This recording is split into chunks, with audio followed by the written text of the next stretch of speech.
In the next session, our Fleet Europe expert, Sahand Malek, will start giving a presentation, a short presentation of about 10 minutes max, about how he sees the opportunities and obstacles in terms of charging infrastructure and EV charging.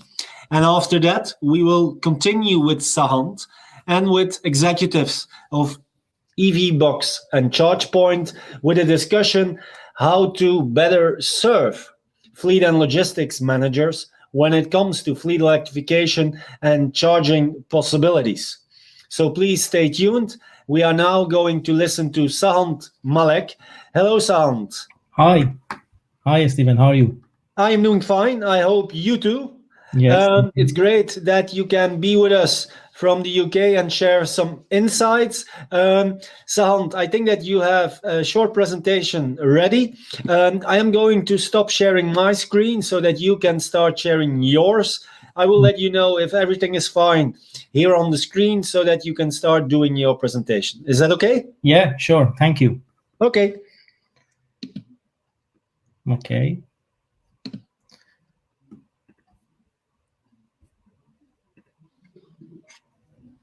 Okay, can you see my screen? Yes, we can see your screen, Sahand. And can you see that I go to the next slide? Yes, I see how to overcome charging concerns. Okay. Thank you. Okay. Thank you. So I will start. Thank you, Tom, for his last presentation. I think few points there is very relevant to what I'm going to talk about today. And it's about infrastructure, charging points, and reliability of infrastructure to operate at a scale like bpost. So in this presentation, I would like to start with looking at current state of EV infrastructure in Europe. We are going to look at 4 key graphs, and I hope you can consider that as a takeaway. So in the future, you can always come back to this graph and see how they change over time. And we're going to look at it in 3 different frame of mindset. The first frame is about charging infrastructure in terms of quantity and accessibility. Then we are going to look at EV charger points in terms of quality and distribution. And finally, we are going to look at fleet challenges and what are those challenges are in terms of operation and adoption. So let's go. The first information I would like you to consider is the fact that there was a plan a couple of years ago to have at least 1 charging point to every 10 electric vehicles.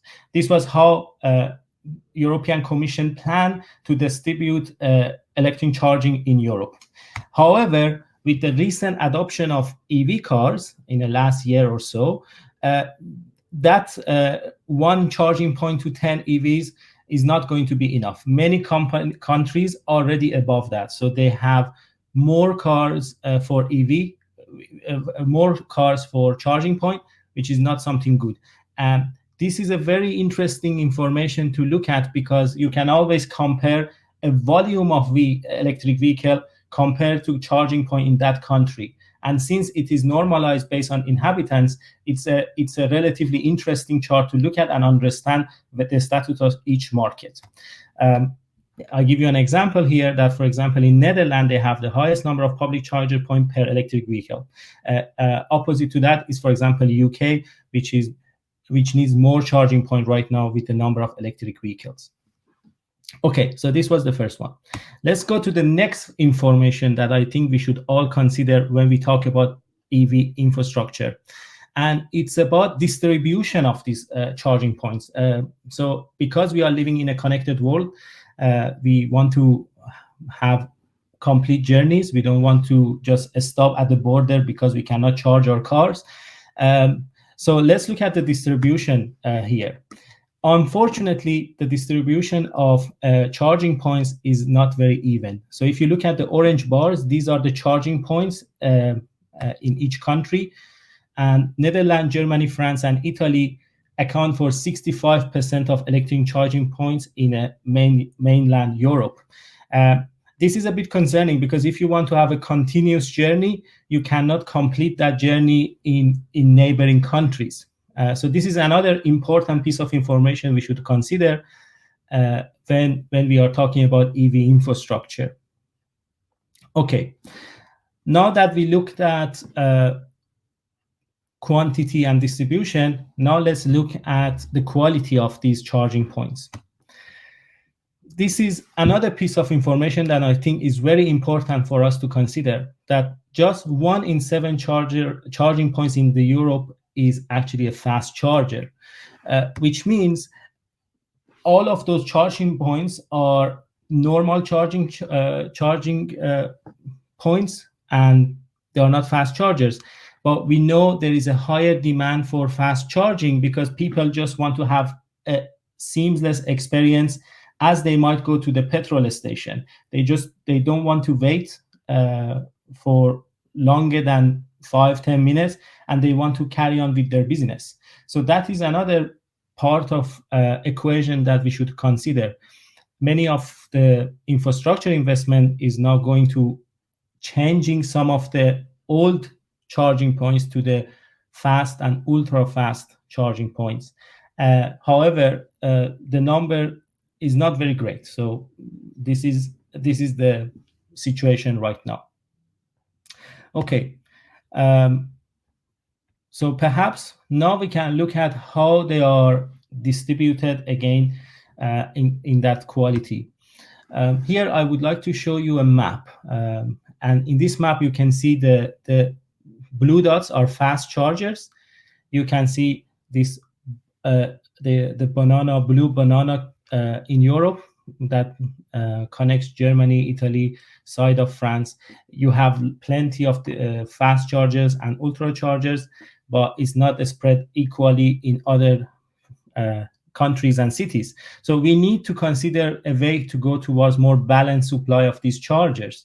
However, you cannot finish a continuous journey. So companies like UK, Netherlands, Germany all have very good coverage. You can have at least 7 charging points for every 100 kilometers. But when you look at East Europe or France or Belgium, the number is a bit less. So it's between 4 to 7 fast charging points per 100 kilometers. And finally, in southern region like Spain, Italy, and Portugal, as you can also see in a map, the distribution and density is not good enough compared to other countries. So now that we have a chance to look at these 4 important pieces of information, let's step back and consider when we are talking about fleet and electrification of fleet, who we are talking to, because there are many different use cases for fleet and fleet operators. They might be service companies, telecom companies, transport and logistic companies, delivery companies, and service sector. So each have different requirements. They all operate on different manner in terms of type of vehicles, duty cycles, type of journey they have to make. And it is important to consider that when we talk about this generic term of a fleet electrification, we should consider all different players and use cases. So I had a chance to talk to some of these fleet managers, and I'm sure you probably one of them as well. So I tried to list few of the concerns that hopefully we can address in our panel session with the rest of our guests. One of the major concerns when we talk about fleet electrification is about the time it takes for these cars to charge, the time it takes to charge 100 of them in a parking overnight.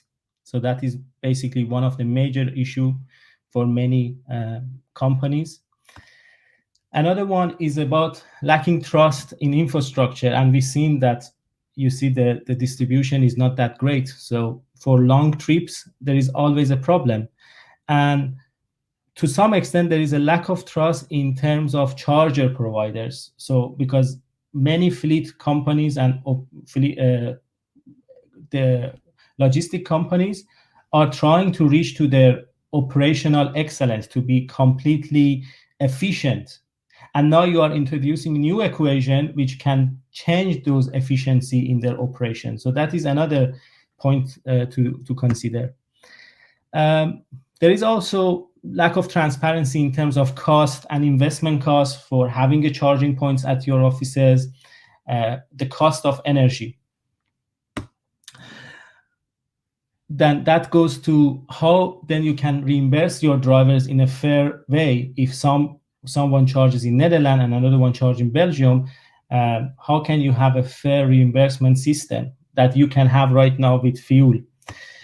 There is also issue around lack of a space for charging infrastructure, for example, in the office, and how you can manage the electricity bill and your company relationship with using the grid and grid load management.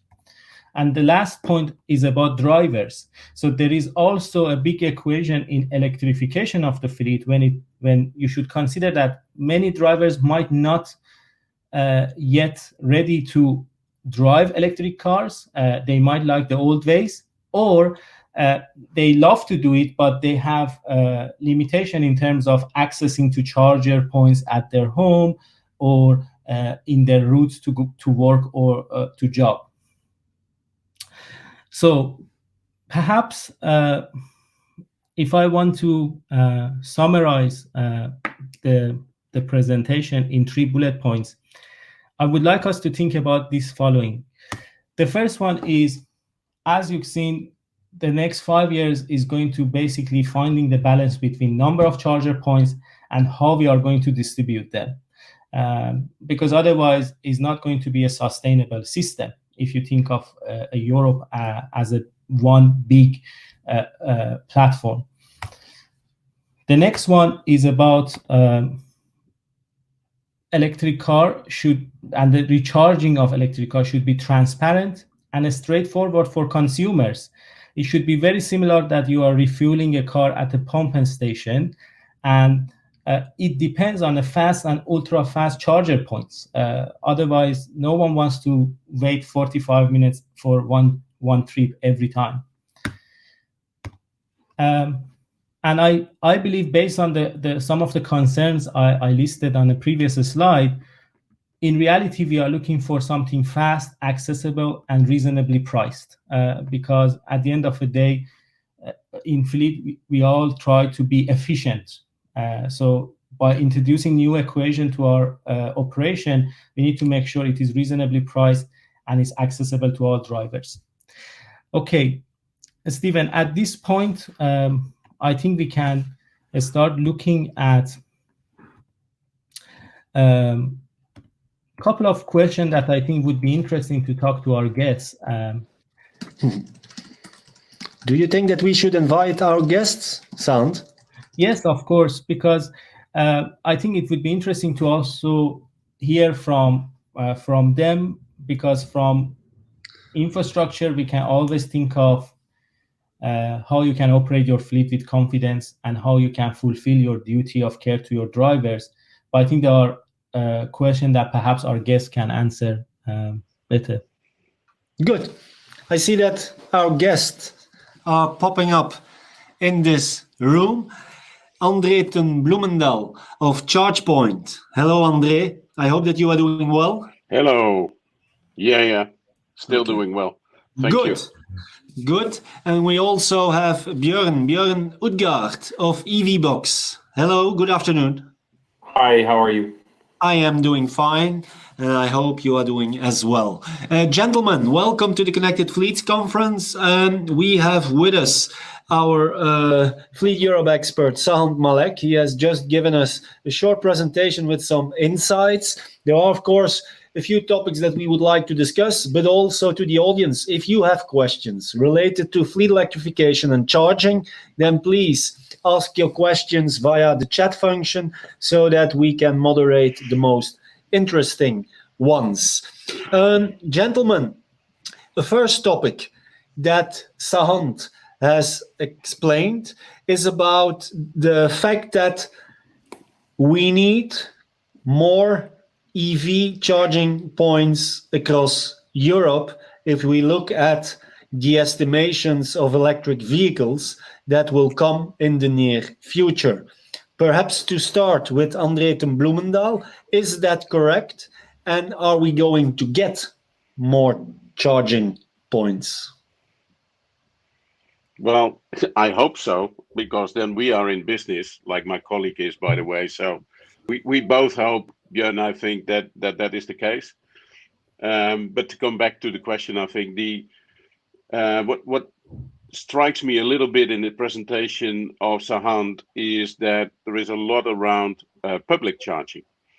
And I think if you look at today, if you look at the behavior that we see with a lot of the drivers, even regardless the use case, except for long haul, because long haul, then you are stuck to where you can charge and you have to charge on the go. But apart from that, you see in the behavior that cars are connected most of the time when they are parked. So it's all about dwell time rather than driving time. And the presentation of Sahand is more around the driving time, which is only a part of the equation. And I think, and I see Bjørn already nodding in a positive way. So we think that a lot of the charging is around the dwell time. And Sahand also talked about the pricing transparency, about controlling cost, TCO, and what have you. The best way to control that is to charge when your car is parked at the house or at the workplace, because there you control the electricity cost and there is nothing in between. As soon as you go to public, you have to pay not only more for the electricity, but you also have to pay for the company that has put the infrastructure there and what have you. And frankly, if you look forward, our strong belief is that we will go in the same direction as the internet connections. So I'm old enough to have started with connections where you paid for megabytes per month for an internet connection. That has completely gone. You pay now for your bandwidth. What we strongly expect to happen in the coming years is that you get exactly the same in charging. So you will not even pay anymore for the amount of kilowatt hours that you charge, but you will pay for the bandwidth. If you go to ultra fast, you have a very broad bandwidth. That's an expensive connection. Your charge will be expensive. If you go for AC, it's a smaller bandwidth. It is a cheaper connection. You will pay less for your charging. So that's the analogy. So coming back to your question, will there be more public charging infrastructure? Yes, we believe it will. But the fast growth will be around charging at home and charging workplace, depot, and what have you. Okay. Thank you, André. Sahand, do you want to comment on what André has mentioned? Yeah, I think it's a good point that perhaps many are planning to basically transform part of their home to have a place to charge their cars, and use that as one of the ways that they can charge their vehicles. But I think also we should consider about this from an operational side of when we talk about fleets, we can always look at how they operate. And for some of our audience right now who are running, for example, delivery or postal service, the driving part is a big part of the equation. And when they all return back at like 5 p.m., 6 p.m., now you have 1,000 vans you need to charge.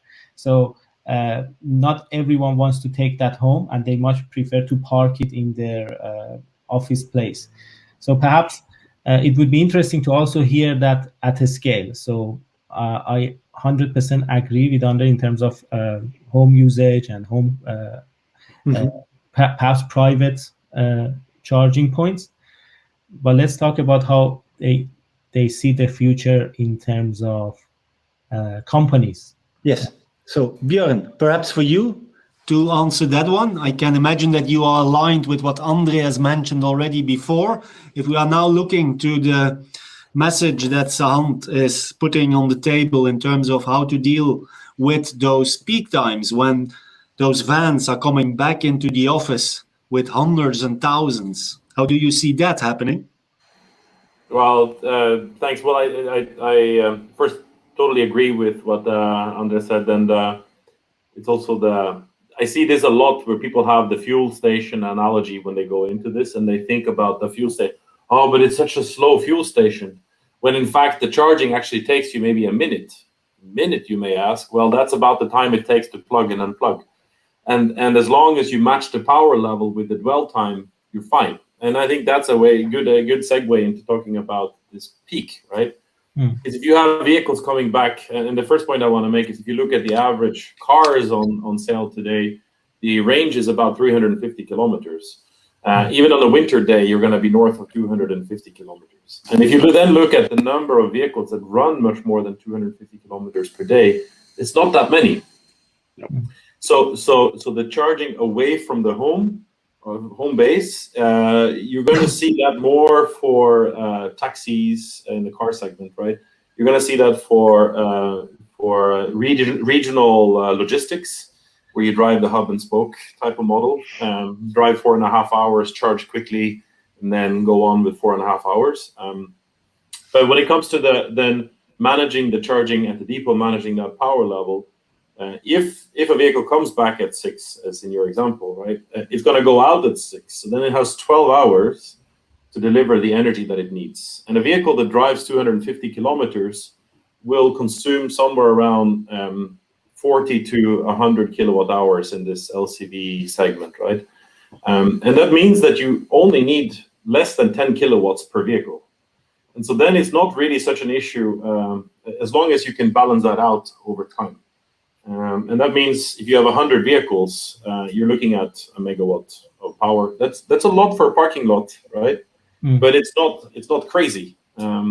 It's about what a grid connection for a home in Germany is about 40 kilowatts. A grid connection in the Netherlands, France, maybe about 10 kilowatts, or in France about 10 kilowatts. So it's more or less like a home if you manage it like that. And that's just standard business for us as an industry, right? Because the incentive is so huge. And I agree also with what André said about you paying for a subscription in terms of the bandwidth you need. And you are already doing this because a big share of your cost today is actually linked to your peak load. And you're doing that not only in your subscription and electricity cost, but you're also doing that in your CapEx up front, because if you have to put a huge transformer, that's a huge cost addition for you. So the incentives are already there, I would say, for us to do this, and that's why that's also such a core part of our innovation. There is a comment that is coming in on the chat. It's linked to that public charging and office charging.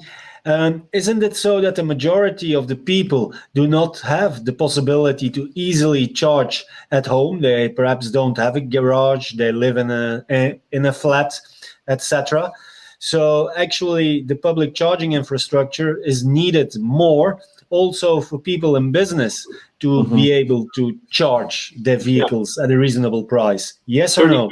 32% of Europeans live in detached homes. And detached homes tend to have their private driveway. Then you add semi-detached homes, which makes up another 30% or so.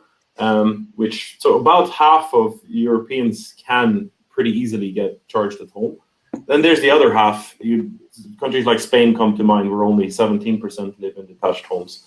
And there you're going to see a lot more of needing to charge away from home. The question is, where is that going to be? And what you see is people prefer to have a predictable place to charge. So the workplace is very important.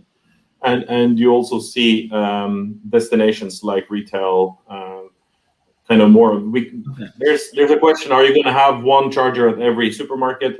Or are you going to have more urban charging hubs where there's a lot more chargers? I think probably more in that second camp, because you're going to get more power to those locations. Okay. Yeah. We see exactly the same, correct. Okay, good. And then also, by the way, just to say, if you have, we've delivered a lot of chargers to roadside, in a city. There, the problem is that you can get maybe 1.5 session per connector per day. Exactly. The amount of kilowatt hours that you get delivered for the cost that you have to establish it is not so big. And so what you will see is that that might not be the kind of most sustainable approach for the future. Yeah, and we totally second that. So utilization is definitively something that we want to improve. So the number of sessions per day, so that you get the maximum kilowatt hours out over the course of the day, while being able to manage the peaks. And by the way, just to throw another number in again, but I think that was a very interesting number that I learned 2 weeks ago from BNEF as source. If we add 500 million EVs in the world, the total consumption of electricity goes up by 5% only with the current mileage. So, and then if you go to, if they would all connect at the very same moment in time, the peak is horrendous, but the complete amount of energy will only rise by 5%. So what you have to do is mitigate that 5% and get that well organized and distributed over the day. That's not too difficult with the current capabilities that we have already in place, whereby it much more becomes an issue that you have visibility on what the mileage is that the car needs to do the coming day, particularly in fleet. B-Post was a nice example. They know exactly the mileage, what they have to do next day. So you can charge to that level, right? And a certain bandwidth. But you don't have to charge to a full battery all the time for all vehicles. And then you get into the full integration with telematics. And, that's where we all start working together in this industry through APIs, connect the data, be able to know whether the cars stick to what was planned, be able to know what the cars are planned to do the next day, and then really plan for the charge to the level that you need at the moment you can afford it. And that's there today. It's not future. Okay, good. Sahand, a second topic perhaps that you would like to bring on the table. We talked about the number of charging places and public charging points. What is the second issue, obstacle that you see, or where you say this might be something to discuss? Yeah, absolutely. So I think one important topic that we can talk about is about investment. So I think we all agree to some extent that we definitely need to have a special charging points in the office or somewhere that we should do, and this goes to the duty of care of companies to make sure they also provide that facility. What I heard a lot from industry is how much it costs. How can I start? I want to change my cars. I have a new lease for electric vehicles, but I also want to have chargers. So how that model would work in the view of our panel? André, perhaps to start, and then Bjørn to add. Yeah, so if you look in Europe, an enormous amount of cars is on the road through lease companies. And lease companies already offer charging solutions as part of the lease. So it's pretty straightforward, even at home, with automatic home reimbursement to the employees, but also to workplaces and even to depots. You see the ability there to finance through the lease company, which is then in relation to the lease term that you have for your cars. On top of that, and I don't want to make too much of an advertisement here, so I won't. But there are companies, amongst which one of the ones is ours, ChargePoint, that do charging as a service as a possibility to step on board. So again, not to dwell too much, but that's changing the whole question from CAPEX into OPEX. So we offer OPEX solutions whereby particularly the growth is better under control. Because if you start the EV transition now, everybody's looking at that hockey stick, but nobody knows how that hockey stick will exactly look like. And what we say is, okay, if there is uncertainty about available CAPEX going forward, step into an OPEX model, into an operational model, and then the growth is also much more something that you can control and is much more easy to swallow. Mhm. Bjørn, perhaps to react on what André is saying. Yeah, no, I also know another company that offers OpEx solutions, so that's very nice. It's so nice to know that you're not alone in your craziness. Exactly. Okay. But that's clear. Listen, I think one thing that I observe very clearly is we're going from a model where you have a very monolithic fuel supply industry, where there are a few places where you can get fuel and that's it. And we're getting into a situation where the parking lot, the depot, the home is the fuel station of the future, right? And so what that means, also due to the usage patterns, is that you're going to see a lot more shared use of those assets. And so there you see, and this has been a part of what we do from a long time, is a peer-to-peer type of business model where you can buy a station, you can lease a station, and then you can offer that station to others that want to use it. And it makes a lot of sense. I mean, if you're not using that, if you're using that charger always in the same hours in the day, well, that charger is not used outside those hours. I mean, airports come to mind. In the afternoon, you have hundreds or thousands of rental cars coming back at the same time. Just the same times that taxis are out driving customers. So taxis don't need to charge when the rental cars need to charge. So by thinking together, this is an invitation also to the fleet owners that are on this call, is to think what fleet around my depots could also need to be electrified, and can I find a way to collaborate? If they are not parked the same time my vehicles are parked, then there's a good chance we can get cost down per kilowatt hour delivered, cost down per kilometer delivered. Okay, this rings a bell. I think that last year we had a case study of another postal service, a Dutch one, and they were experimenting, I think, in the Amsterdam arena. So the football stadium, you have quite some big parking lots. You're going to mention the V word. The V word. You're going to mention the V2G word, right? Exactly. Yeah. There was he going, yeah, with the big battery there.